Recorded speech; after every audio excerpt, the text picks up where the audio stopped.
A crippling winter storm in February of 2021. Oklahomans were left holding the bill for billions in extra costs. And now lawmakers are taking aim at the energy industry and asking for more transparency. News 4's Brent Skarkey is at the Capitol tonight. You know, we've been doing stories for months on exactly how Oklahomans will pay the billions in extra fuel costs associated with that winter storm. But now this, a bill that could make sure that if the historic weather hits again, at least Oklahoma's prepared.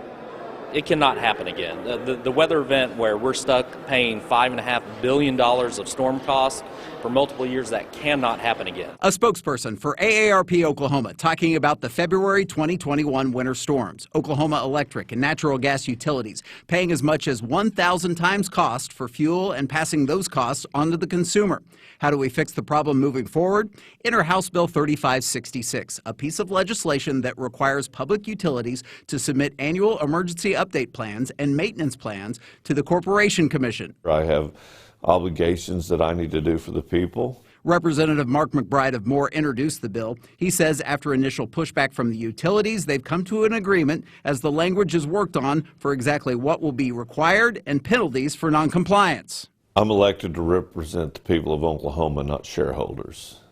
And that's kind of my job, you know. And we reached out to the Corporation Commission and ONG. They both told us they cannot comment on pending litigation. OG&E responded with a statement saying in part, OG&E consistently updates federal and state regulators on its emergency response plan and its maintenance plan.